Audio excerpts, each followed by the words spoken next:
Les royaumes qui le précèdent. Historiquement, l'émergence de l'Empire romain correspond parfaitement à cette description. Les Romains ont anéanti l'Empire macédonien, dissolvant leur territoire en provinces romaines.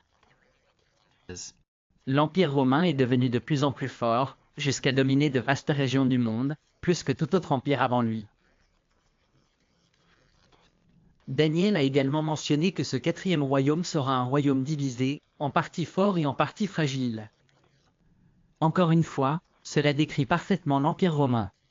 À la fin du IVe siècle de notre ère, elle s'était divisée en deux, la partie occidentale étant gouvernée par Ravenne et la partie orientale par Constantinople. Bien qu'affaiblis, les deux moitiés de l'Empire romain continuèrent à figurer parmi les puissances les plus puissantes du monde. En résumé, nous avons maintenant identifié les 4 royaumes symbolisés par la statue dans le rêve de Nebuchadnezzar. Babylone, l'Empire médo-perse, l'Empire macédonien et l'Empire romain. Cela nous amène à la dernière partie du rêve de Nebuchadnezzar. Pendant que vous regardiez, une pierre s'est détachée, mais ce n'est pas par la main de l'homme. Elle frappa la statue, et le fer, l'argile, le bronze, l'argent et l'or furent tous brisés. Mais la pierre qui avait frappé la statue devint une énorme montagne et remplit toute la terre. Daniel interprète cette partie du rêve comme suit: au temps de ces rois, le Dieu du ciel établira un royaume qui ne sera jamais détruit. Il écrasera tous ces royaumes, mais lui-même durera éternellement. Nous pouvons voir que le rocher dans le rêve de Nebuchadnezzar est interprété par Daniel comme étant un 5e royaume. Notez les caractéristiques clés de ce royaume à venir. Premièrement, on dit que c'est Dieu du ciel qui l'établira.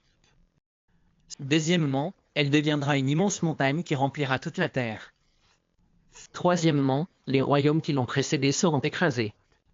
Historiquement, c'est seulement l'islam qui réunit toutes ces caractéristiques du rocher. Le 7e siècle de notre ère a vu l'émergence de l'islam comme une force avec laquelle il fallait compter. Selon les mots de Daniel, l'islam a écrasé et mis fin aux empires mondiaux de l'époque, y compris les puissants romains et perses. Les premiers musulmans les ont vaincus à la guerre, capturant une grande partie de leurs terres, qui restent sous domination musulmane à ce jour. L'empire islamique s'est rapidement étendu et est devenu l'un des plus grands que le monde ait jamais connu.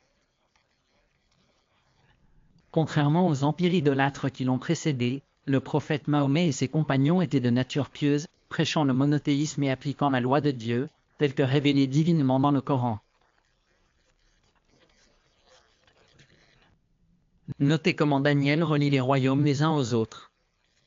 Il a parlé de 5 royaumes consécutifs, qui émergeraient l'un après l'autre, en commençant par Babylone et en terminant par le royaume de Dieu.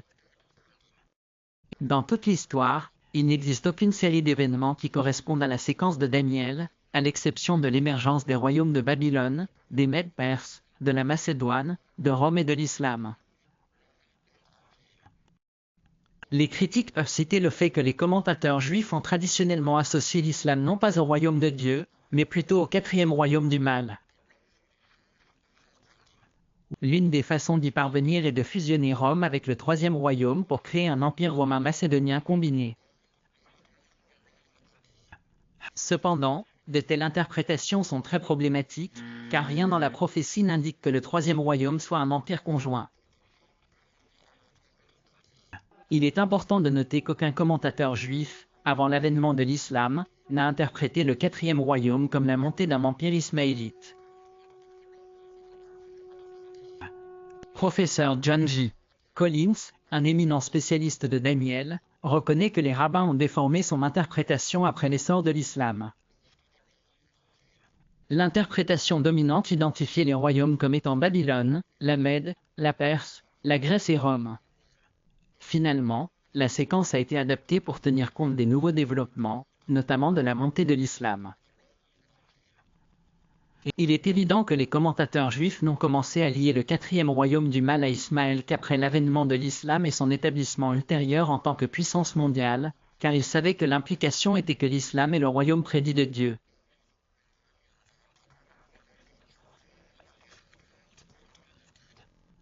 Cela est clairement indiqué dans les écrits juifs publiés juste avant l'avènement de l'islam, où les rabbins du 5e siècle, qui vivaient sous l'Empire romain oppressif, anticipaient l'arrivée imminente d'une figure salvatrice qui vaincra le 4e royaume de Rome et inaugurera l'ère messianique.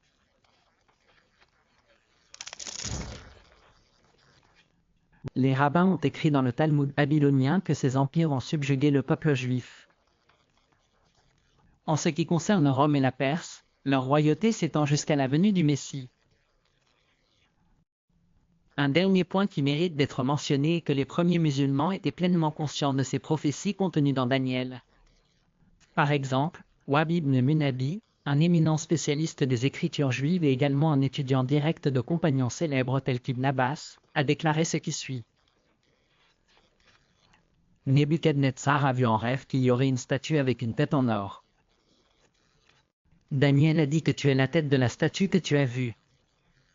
Quant à la pierre qui descendra, qui remplira les cieux et la terre, il s'agit du prophète qui viendra à la fin des temps. The next prophecy we